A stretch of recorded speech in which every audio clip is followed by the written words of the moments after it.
The thoughts, views, and comments expressed by SIDEBAR, its guests, callers, and advisors are not necessarily those of the management, ownership, or production unit of ILS Verizon Media Group. SIDEBAR, a 103.5 The Beat podcast, is a production of ILTV Studios and may not be reproduced or represented, in part or in its entirety, without the express written consent of Verizon Media Group. SIDEBAR is the intellectual property of Verizon Media Group. Copyright 2024. All rights reserved.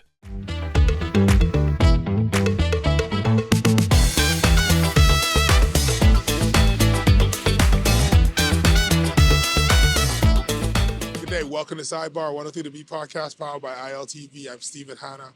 Today, I am here at the Ministry of Works and Family Island Affairs because it's been raining a lot. It's been flooding everywhere. And one of the places where we know it always floods is in Pinewood. And recently, the Ministry of Works and Family Island Affairs had a town hall meeting to discuss with members of that community specifically what they have planned or what they are proposing to deal with the flooding in that area. So I'm here today to talk with a senior engineer, Mr. Francis Clarke, about what those plans are exactly. So let's go right to that conversation. Mr. Clarke, Dr. Clarke, is it Engineer Clarke? Francis Clarke. Okay. Or Francis, don't matter. Okay. You know? Mm-hmm. All right. So I wanted to talk to you today about this project that is being proposed for Pinewood. For years, people have been complaining about Pinewood's flooding. So before we get into what the actual proposed solution is, let's get a little bit of history of what exactly is the issue. So what has been the historic issue with Pinewood? Okay.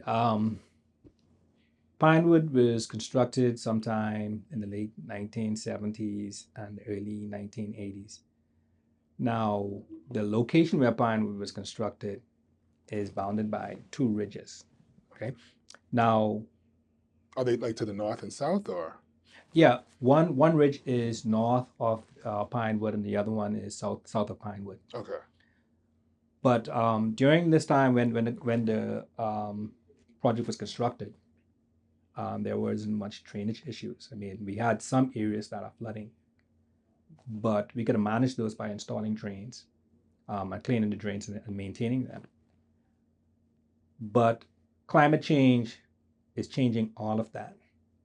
And let me explain what climate change is. It's that the earth is getting warmer. And if the earth is getting warmer, the air is getting warmer. And once we have warm air, right, it collects more water. Humidity. Humidity. And when it releases this water, it releases it at a higher volume in a shorter time. So with that, we have higher rainfall intensity. And so over a period of time, gradually, we've been seeing flooding in most areas, and the areas that were most impacted is Pinewood. And because Pinewood is bounded by these two ridges, right, there is no natural way for the water to discharge. Okay. Pinewood is in an area there's this misconception that Pinewood is in a swamp or wetland or a low area. I assume there was a marsh at one point or something. No. I mean, it is no lower than areas in South Beach, Southern Shores, or anywhere in the South. The problem is I also think of those as, so I think of New Providence generally being a series of wet-ish lands. I know that there, like places like Yellow Elder, if you dig not even a foot, like 6 inches in, you hit silt. You know what I mean? Like the actual area. You hit a water table. Right. You hit a water table. And the southern part of New Providence, you can dig a foot, 2 foot down, 3 foot down, and you hit water table. Yeah, it's wet. Pinewood isn't any different from those locations. Okay. Now, what the problem is with Pinewood right now is there is no way for the water to discharge. Okay. So with that, the water is actually sits in the bowl over a prolonged period. So we would have to come out there and carry out some maintenance or probably drill some wells. Drilling wells has been proven not to be efficient. It would discharge it, but at a longer period. To be it'll take longer for it to Displace into the aquifer. Right. Right. That's so. Pardon me. I don't want to take us too far away, but I know. So when I used to go to COB, when it was COB before we turned into UB, one of the things I had to do was write a story about COB flooding. Right. And it was a very simple answer. The ground been saturated. We are located in Big Pond, so if it rained for an hour, it's not that this is the rain got to come from the water got to come from 100 feet down up. The water is right there, and now this actual water is on top of it. So is the issue that when you talk about it's not dispersing, so you dig a well, but you're digging a well, but there's nowhere for it to drain because these holes already have water inside them. Yeah, that's the point. The wells, given that we have high water table, right, and I'll give you an example of what happened during Tropical Storm Imelda. We had 3 events. The first event is that prior to the storm, there was a lot of rain, and there was a lot of water intensity. We also had an extremely high water table during this event. And so when Tropical Storm Imelda came in,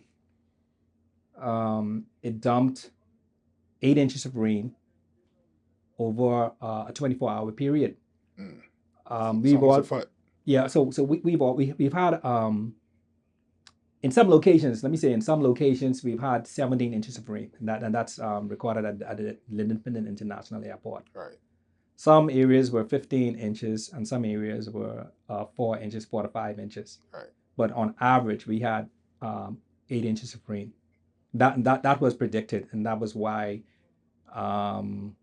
we were prepared to expect these type of flooding happening. Okay. And we had our pumps out and ready. So when you're talking about elevated water level, you're talking about king tide? King tide, that was the word I was trying to remember. Because I've been hearing king tide more and more, and I'm assuming that has something to do with climate change, because I'm assuming, I could be wrong, but as a kid, I'd never hear anybody talk about king tide. But now it seems as though that is a common occurrence where it's not just a regular high tide, but there's something significant happening where the water table across the island is just elevating.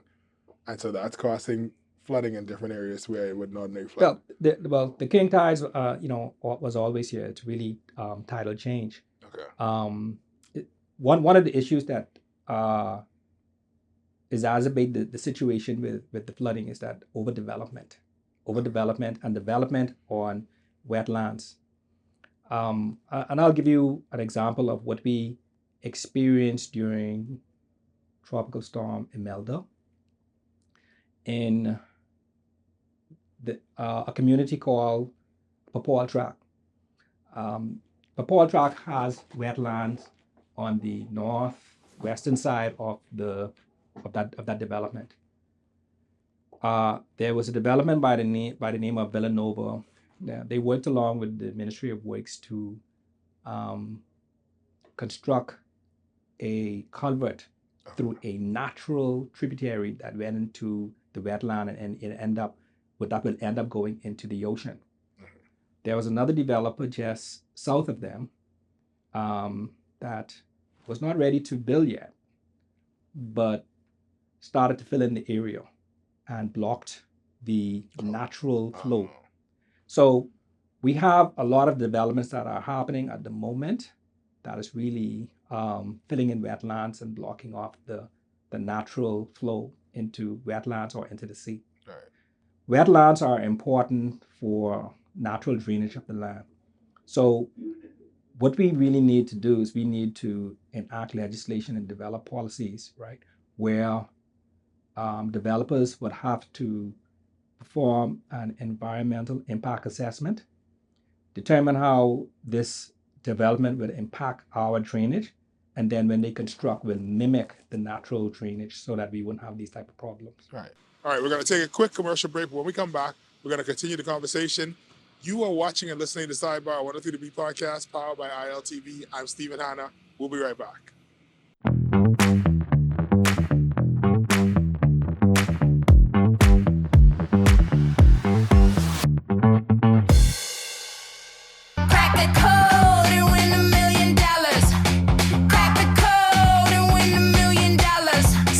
Numbers, $1 million.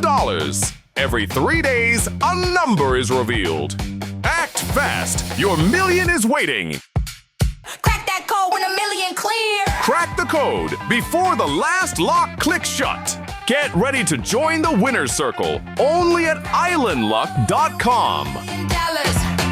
Crack the code and win $1 million.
Welcome back to Sidebar 103 to Be podcast, powered by ILTV. I'm Stephen Hanna. Today, we're here by the Ministry of Works and Family Island Affairs to talk with Mr. Francis Clarke about the ministry's plans for dealing with flooding in Pinewood. Let's get back into it. We have all around the world areas where persons live in places where there's elevated water, and they've been doing so for centuries. So we have in Denmark where they figured out how to build all these dams. And then you have places like Venice where Venice canals been existed. That's a part of their tourism industry at this point. They've been built up for centuries and centuries. From Shakespeare time, they've been living elevated above the water. So the idea of like, okay, include this in your plan seems like a straightforward thing. How difficult is it to get persons who are building in these areas to not just be like, I want to throw up a shopping plaza, seal off the natural ground, build slightly higher so that I don't get flood out, but then all my surrounding neighbors. Because I've noticed throughout New Providence, places that I only been alive for 38 years. Well, I say only. I've been alive for 38 years. There are places where when I was 10, mm-hmm. I could walk there I could walk through it in the rain. Mm-hmm. Specifically, I used to catch a number 5 bus mm-hmm. from, I get off at East Street and Soldier Road, and I could walk into Garden Hills mm-hmm. in the middle of the rain. It'd be storming. I could walk, and I wouldn't have to walk through a puddle of water. I cannot do that now. I could barely drive through it if it rained for an hour. And so historically, I knew that wasn't that. But when I was a kid, there wasn't 5 shopping plazas on that little stretch of Soldier Road, and now there are. So how difficult is it for persons to say, okay, you need to, I mean, as an engineer, speaking to, I guess, the contractors and stuff, how difficult is it to get them to take that on? Well, the thing is that again, I'm going to go back to this need to be a matter of legislation and policy. We've just really involved in government the Department of Environmental Planning and Protection only a few years ago So to really compare ourselves with like places like Denmark, we are just infants in really enforcing legislation, and these type of legislations need to be enforced and develop policies where there are low-lying areas, particularly in the south. You need to build houses that are actually on stilts or a certain elevation off the ground. Right. For us who build roads, right, the minimum height for us to build roads is 5 feet plus 20% to build any road. So let me give you an example. Any road that's built, going to be built on the coast, is going to be 5 feet above sea level, Okay. right? Plus or minus, plus 20% for as a contingency. Right. So we're going to have, that's based on the climate change, which we are predicting, Right. so that we won't have these type of impacts. Again, when you were young and you were walking along these streets and you didn't have that type of flooding, the climate that we had a few years back Yeah. is not the same climate. Right. And so you're going to see a lot more rainwater intensities. We still have the same drainage system. And with that same drainage system, the water is not going to disperse as fast as it would 20 or 30, 40 years ago. Yeah. So with that, we need to really look at a much more modern drainage system that would meet 21st century standards. All right. So we're going to get to the part about what is the proposal for Pinewood, all right? But before we get there, for a long time I've noticed, and I know I saw this feature in different places. So I know at St. Augustine's College, they have a lake on the property, all right? And then I noticed at the Nassau University, the NCOB, they built a little lake in the middle. And as it was explained to me, the purpose is, okay, this will hold some of the water. This is a area for almost like a reservoir for excess flooding. How well does it work at a place called Big Pond is debatable, but perhaps it does help.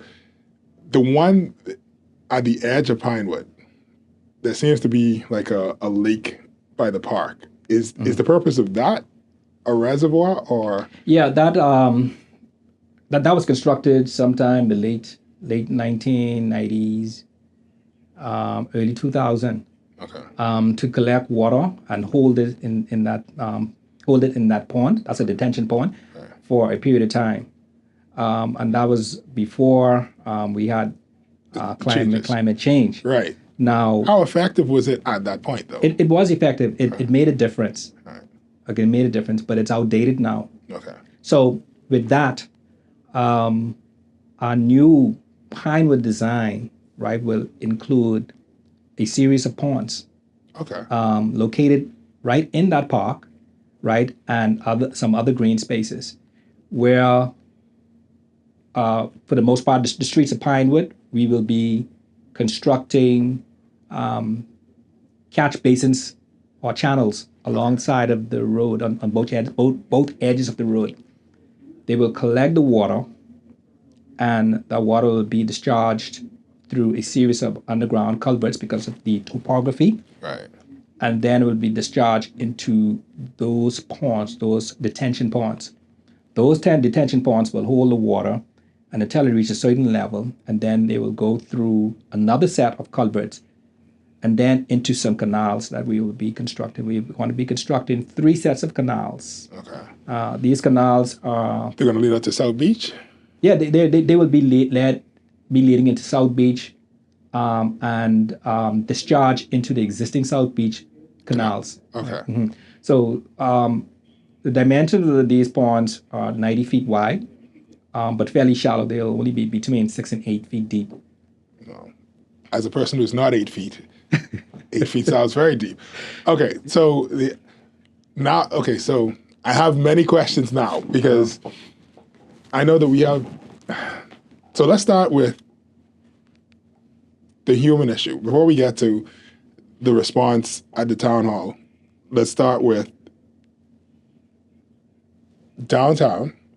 one of the issues that we had with flooding was because they have culverts and stuff down there, and they have a way to drain out to the ocean. But construction, different persons, things have collapsed that when they're underground, out of sight, out of mind, and now you'd have flooding. And it wasn't until a recent repair that it helps with the drainage. That's why Bay Street doesn't flood as much anymore. Okay, let me just go through a history of what we know about Bay Street. Right. The existing drainage system in Bay Street is probably 100 plus years old. Right. We don't have any records of where. It started. Yeah, That's how long you just a guess. we don't have any records, right? It could be older. We don't have any records, But right? definitely colonial time. Right, definitely colonial times. I can remember my experience of having to repair a collapsed culvert. And when we went into the ground, I started to explore the culvert, the underground culvert. It was made out of cut limestone. Modern times, we don't use cut limestone Right. for infrastructure. Right. So that suggests to me how old the infrastructure is. This is essentially just a canal. It's just Yeah. It's an underground canal basically. Right. And it was made out of cut limestone. okay. Modern culverts are made out of concrete or HDPE pipe, so it wasn't modern. Now we have a plan to improve the drainage system in downtown Nassau. But before we carry out any improvements, we have to map out the existing culverts. So in order to do that, we'll have to use a ground penetrating radar to determine where the existing culverts are, because we can use the same alignment. A few years ago, maybe 30, 40 years ago, those culverts worked, right? But today's climate right now, it's not working. And so part of it is climate change. I mean, I know part of it is also there has been some damage to parts of it. That's true also. So whenever we can tell when culverts are damaged, because if the culverts collapse, the whole pavement collapse. Right. Okay. And so what we would do is we send our crews down there from the Ministry of Works or a private contractor to repair it. Given that maybe there could be some failures underneath that we don't know about, we'll still have to do some investigations. With the radar and other things. Ground penetrating radar, and then also some cameras that would be able to help us navigate the alignment. Right. So to bring it back to Pinewood, how do we prevent something like that? Is the going to be built with, I mean, what is the material, I guess, that is proposed to be used, as well as, and I guess you got to take it back to legislation, is there going to be a hope for if a business damages it, if somebody decides to construct something too close, or they go out too close to the road and they damage it, that it'll be on them to repair it if they have existing drainage on their property? Because I know by law you're required, if you have a parking lot, you're supposed to have a certain amount of drainage on the property. If while they're doing that, they damage it, they have to take that on, or their drain doesn't interfere with that. Like, these are going to be legislative issues, or? It will be legislative issues. Those are some of the legislation that we have to iron through. Right. Under the law, under the Building Control Act, every development, whether it's a small property, everybody's responsible for their own drainage, discharging it. But for the most part, all of us are guilty. We discharge the water runoff from our private properties, our buildings, right onto the government road. Yeah. So that further exacerbates the issue with flooding in New Providence. For the most part, whenever we construct a road, we install a drainage system that can accommodate that footprint. But when you take the footprint of the whole area, right, it makes it worse. Yeah. You understand? So that is an issue. Now, as well as those things clog the drain, because like the runoff from people putting the curry that you pay however much for the curry inside your yard, and then it rain and it roll into the that too. There's so many things that causes debris to get into the roadway and then into our drainage system. We have people that have sand, fill material, earthen material, even just trash that would just go into our drainage system and clog it up. And also the enforcement of trucks that carry debris, sand, and rock. There's a legislation in place that every truck should be covered. Yeah. And for the most part, it's not really being enforced. Also, with that legislation and practice, trucks, when they're carrying loads of material, you should not see the peak of that material above the bed. So there's an issue when these trucks are overloaded and then debris falls over and then ends up in our drainage system. Yeah. But getting back to what you were asking about, enforcement, right? Right. If any private person damage any of our infrastructure, normally we don't go to them and say, oh, you got to fix this right away. You know, we got to wait, because you may never get that. You can't squeeze blood out of stone. Right. So we'll go ahead and repair that to bring everything back to normalcy, and then bring it to legal counsel's attention to see if we can cover any money. Yeah, y'all nice. Y'all are nicer people than me. Once again, I've told many people, like, I can never be inside government because they'd shoot me. I wouldn't make it out of GS because I would definitely be like, well, you know what? Yeah. I don't think you need a business license then. So, you know, but I do understand. Society has to move forward. Right. You can't wait for however long the court case might last to get that money to fix the issue. Yeah. So is it going to be, you said, instead of, they're going to use concrete. Well, you traditionally use concrete and other materials. So the materials that's going to be used on the, but let me just explain the construction project first, right? Because we're going to be doing a lot of excavation, it's really a lot of earthworks project. Okay, so we're cutting a canal through those ridges. Okay, so that water can get past those ridges. Right. So it wouldn't be a bowl anymore. Right. So it would still be a bowl, but you're cutting the road. It'd be a cracked bowl. Right. Yes. So it's a massive earthworks project, and the catchment on the road will be made out of precast concrete with metal gratings over them. Okay. Then they will be channelized using HDPE pipe. High density polyethylene pipes. Okay, so basically the pond isn't going to seep into the water table it's a concrete bowl that you're making for in these individual ponds, and then it's going to be a tube coming out of it. No, I'm oversimplifying. We're going to cut through a bowl, basically. Okay. It's imagine you have a bowl. Right. And you can't move that bowl.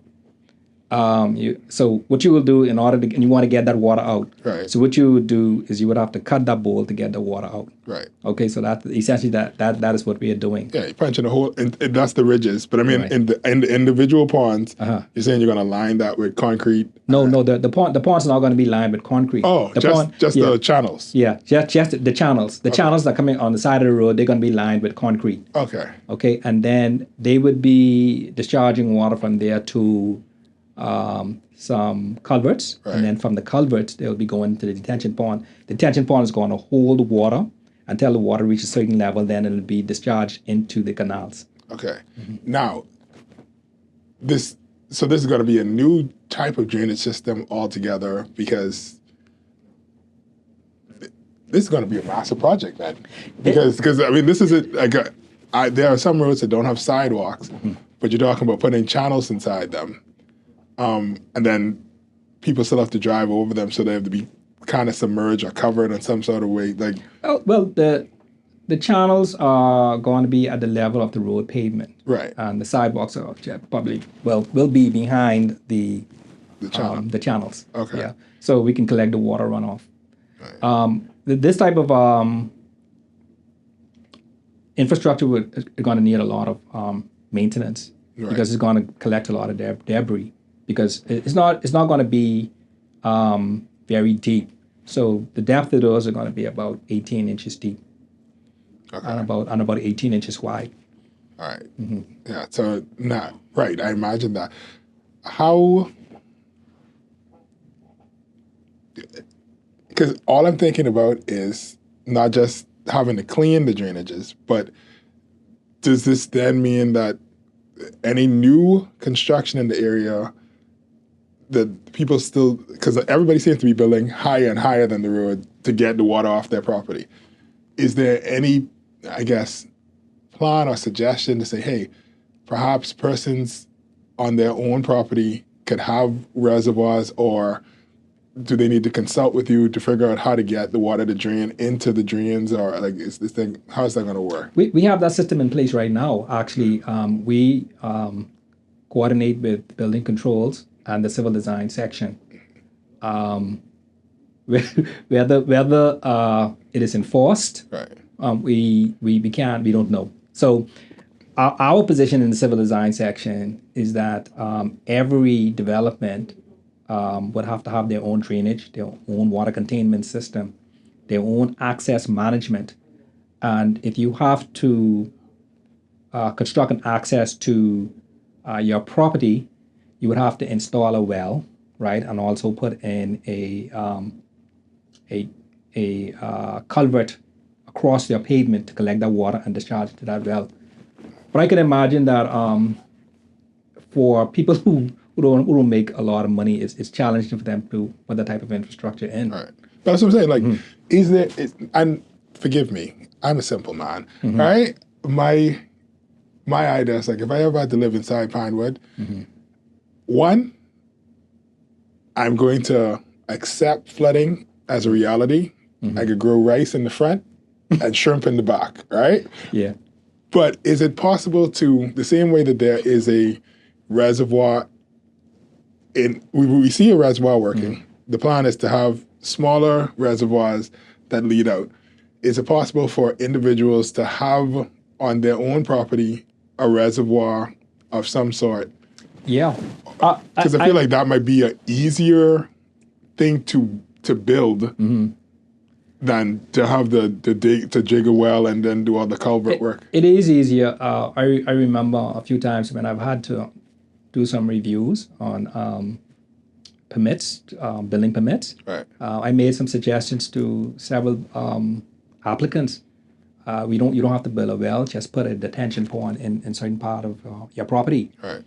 You know, I can say personally, I have a catch pit on my property, and I have a detention pond, an area where I have water detained. Right. So I don't discharge water onto the public road. Yeah. So there are ways you can do it, but and I grow bananas in there, banana trees. Yeah, I was gonna say it's so many different things. So you could grow tilapia in it. Yeah. You know what I mean? Tilapia grow in any type of water.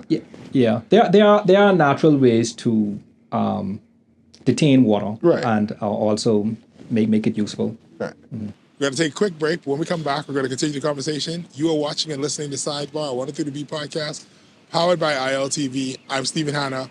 We'll be right back.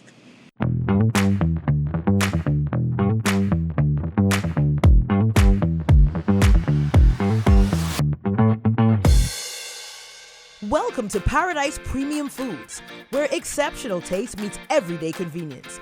Right in the heart of Hurricane Hole Plaza, whether you're planning a beachside brunch, an intimate dinner, or simply restocking your favorites, we offer only the finest selection of local and imported goods, handpicked for quality, freshness, and flavor. At Paradise Premium Foods, shopping is effortless, service is personal, and every visit feels like a treat. From gourmet meals to go to organic essentials and indulgent treats, this is your neighborhood market elevated. Live well, eat better. Discover Paradise Premium Foods, now open at Hurricane Hole Plaza, Paradise Island. Paradise Premium Foods. Taste the difference. Edenwell has expanded their testing menu. We now offer blood work, drug screening, and so much more. Our hours of operation are Monday to Friday, 7 a.m. to 5 p.m., and Saturday, 8 a.m. to 1 p.m., located on 11 Madera Street. We are here for all of your laboratory needs, with fast and reliable lab work done by our friendly and knowledgeable staff. Let us help you take the needed steps to stay in the know about your health. Let's keep working towards a healthier you. Stay Eden well.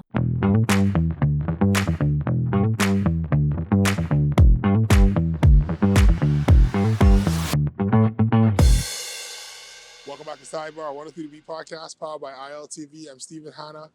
Today we're talking about the plans that the Ministry of Works and Family Island Affairs has to deal with flooding in the Pinewood area, the proposed plan that they're presenting to members of the community.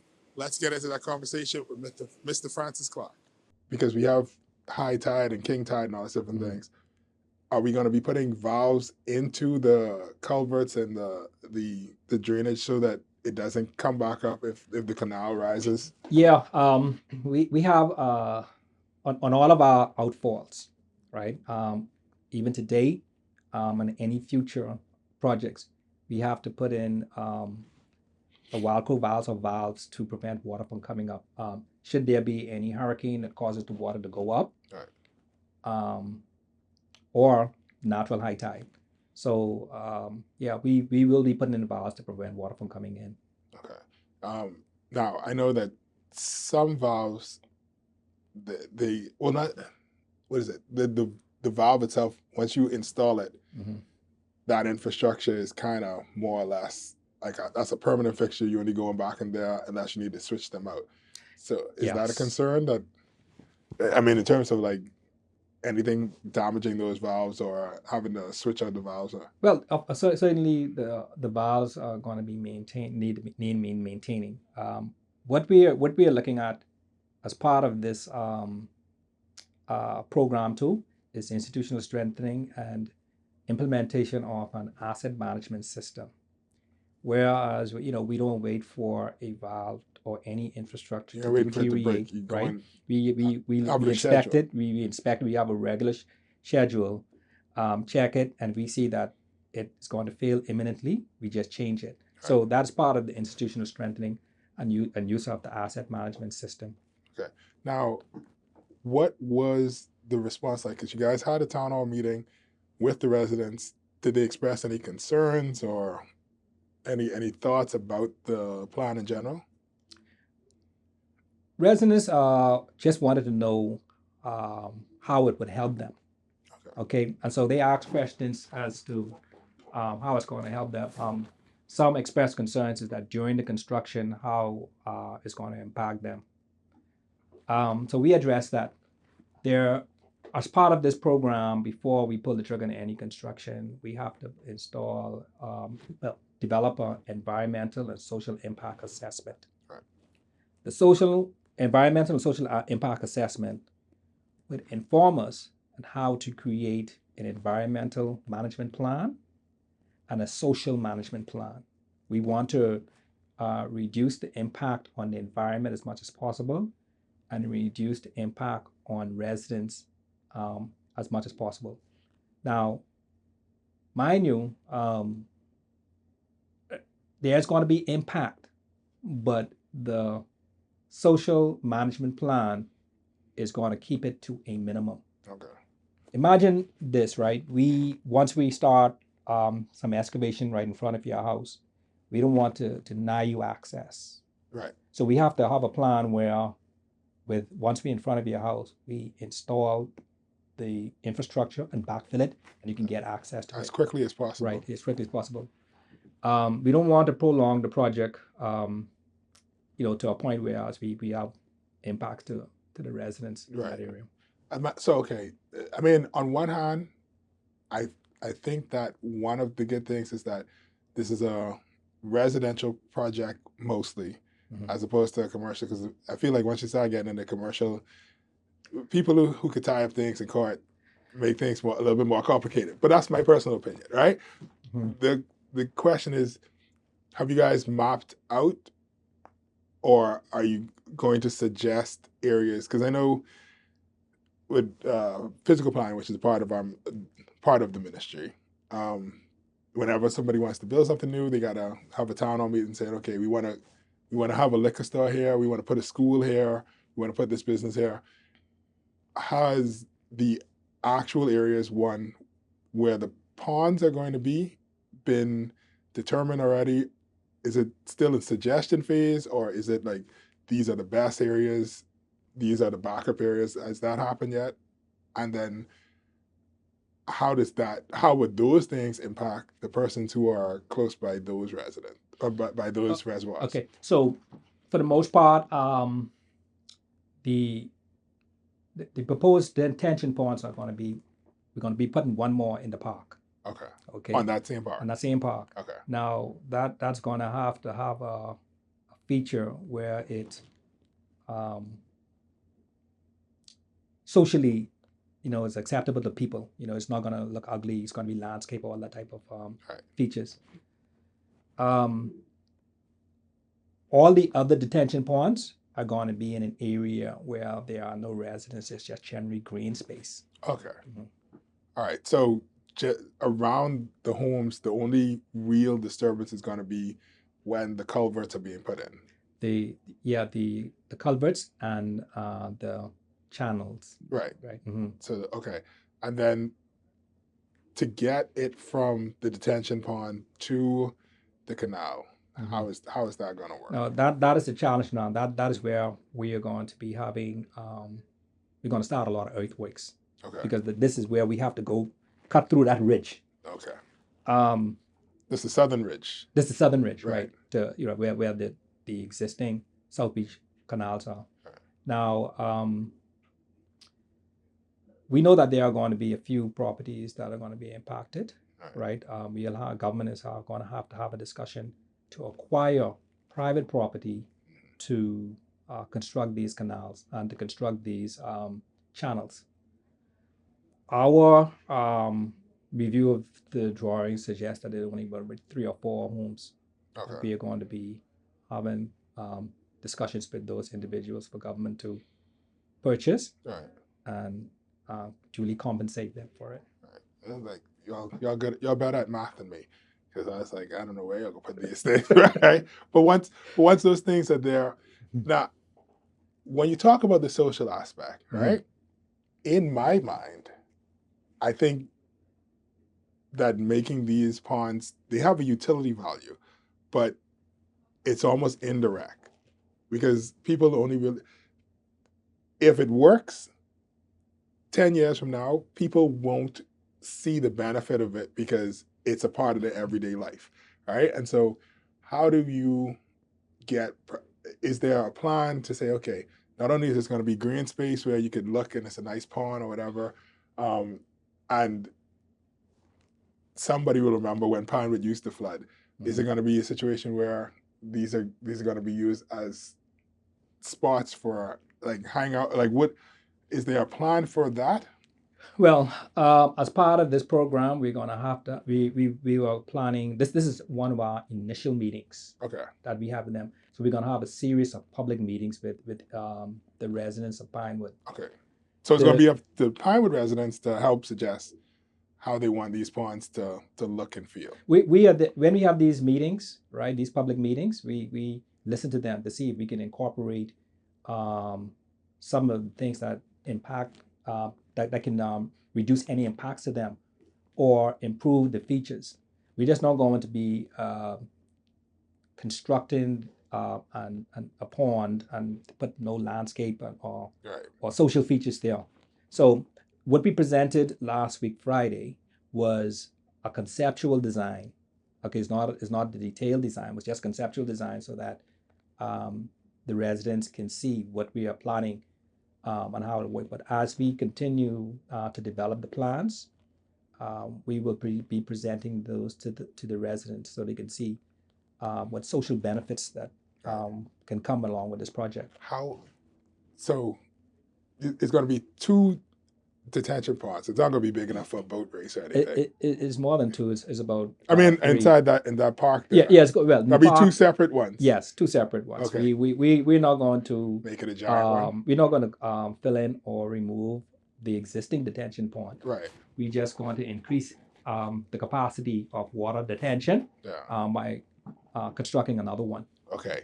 Hear me out. Mhm. What if you just make it one giant one, and then we can have boat races on it? It is a little off the class. This is just my random suggestion. Mhm. You're free to tell me that's ridiculous, but that's just a thought. No, it is something that we can explore. Right. We can explore that. But making it much bigger, it would really impact on a lot on an area that people carry out recreational activities. Okay. So So again, it's a safety issue. right, that you're more right. concerned So about. again, we don't want to impact socially on the community. Right. So they use that for walking. They have cookouts there, those type of things. So The kids we go don't- there to play ball and yeah, stuff. yeah, uh-huh. Yeah. All right. But so there's going to be one there, and then like 4 others elsewhere. There are 2 more should be south of all the development. It's in the green space, Okay. much closer to the canals. If you between the existing canals and the housing development, Right. there's a lot of green space there. Okay. And so the detention pond is going to be there. And also there's a location near, there's a baseball playing field. So yeah, in Pinewood there's a Is it is it on the northern side of Pinewood? it's on the southern side of Pinewood. It's actually in the South Pinewood. Okay. Yeah. I'm trying to think. Is it how close is it? Is it closer to the police station or closer to? Closer to the Linden Pinland Estates area in that boy, now you location. done it. Oh, okay. Yeah. Yes. Okay. Now. Okay. Yeah. In that general area. Right. Yeah. So a detention pond is going to be there. It's not going to be a very large one, but Okay. that's only going to add to a feature of a pond there. And ducks probably can go in their side there. Maybe there'll be some marine life that will go there. Right. Fishes. So these detention ponds can add to a feature, a social feature or landscape. Yeah. Mhm. All right. So, what would you like to leave the audience with? What would you want people to think about this project? Mm. What you want them to take away from it? But also, what is it that they can do to, I guess, help this project along? Okay, now I always use this analogy wherever I go, right? Do you like omelets? Me ask you. Do you? Sure. Yeah. Okay. Now, before you make this omelet, right, you have to crack the eggs, and we have to crack the eggs by doing the excavation works, right? And then when you finish making your omelet, you enjoy it. Right. I can recall when we had a road project back in the late I think it was around 2020, 2011, 2012, Right. and the New Providence Road Improvement Project. It caused a lot of disruption, Right. traffic backups, and we did all these roads concurrently, but in a shorter time, and it impacted people, drivers, and businesses. Right. But if you look at the positive part of it, right, we have traffic that flows much smoother and quicker. So the idea of doing that is to reduce your travel time, and it did that. Now, with this Pinewood flood mitigation project, is to do the same thing, but not your time. It would reduce the flooding impact on you. Right. Which is going to increase Right. your quality of life. Okay, so increase your quality of life, increase the value of your property. Right. And we, as part of this project, there was an economic analysis that was done. And in an economic analysis, there's the benefit to cost analysis that was carried out. And so the benefits of this would outweigh the cost. During the town meeting, there was a lot of frustration from the people live in the community. Right. That almost every year somebody got to buy new appliances, new furnitures. And this has been going on for 30 years, sometimes maybe 40 years. Imagine every year you have to be purchasing appliances. It benefits you as a person if you're a resident. So the benefit of this project outweighs the cost. So it's going to be a matter of, I'm assuming though, unlike that project where everything was done at the same time, well, I guess the options are you could have it done quickly, or you could have it done with the least impact to residents. And so those are and so that's Right. that's the way you guys are balancing right now. Let me say, with that project, New Province Road Improvement Project, right? Right. We carry out the works concurrently, which Right. enable it to be completed within a shorter shorter period of time. time. And if we carry out these projects consecutively, we'll still be in building roads. Yeah, no, I understand. I understand that, but Yeah. at the same time, Mhm. in that moment, people are so frustrated because they're like, ain't no road, Yeah, right. right? Yeah. So, Mhm. but I'm imagining for this, like you said, if you have to dig past somebody's house, the plan is to not obstruct their passage. So even though there's going to be some disturbance, there's going to be you're trying to minimize the amount of disturbance, but also get it done in efficient time. Yes. That's Timeframe. exactly. Yeah. All right. Mr. Francis Clarke, thank you for your time. Thank you. I'm going to let you get back to work. It's been good I talking have a to you. lot of it. Thank you for that. All I right. appreciate that. No problem. Well, that's it. Thank you so much for joining us this week. Once again, this has been Sidebar, 102 to B podcast, powered by ILTV. I'm Stephen Hanna. True God still.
Crack the code and win $1 million.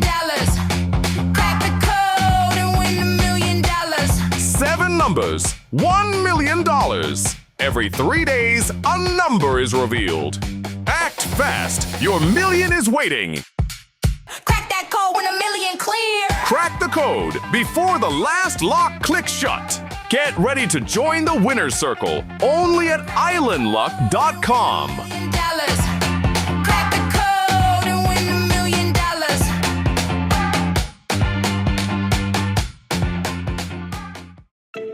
Tired of driving around from place to place just to get your car insured and licensed? Frustrated with the process of being back and forth from your insurance company to road traffic? Well, BMG Insurance Agents and Brokers just made insuring and licensing your motor vehicle as easy as 1, 2, 3. Step 1. Visit us at the Road Traffic Department, Section 1, Thomas A. Robinson Sports Stadium. At our office, you can purchase or renew your insurance or get your vehicle inspected. We at BMG Insurance Agents and Brokers represent major carriers. Step 2. See the professionals at Road Traffic to get your vehicle licensed. Step 3. Enjoy your day. Insure with BMG Insurance Agents and Brokers today, saving you time and money. Your one-stop shop for all of your insurance needs. Great rates, convenient, excellent service. For more information, call us at 322-2221. So you want a space. But not just any space. You need something with a little more potential. So how about 1,000 square feet of room to play with? Superb audio and video production capability, digital LED wall, full lighting grid, and about 124 seats to accommodate a full studio audience with so many other features. Make us your home for your next concert, conference, and so much more. Honestly, the possibilities are endless. Here at ILTV Studios, we'd love to bring your next event to life. So what do you say? Do you want our space?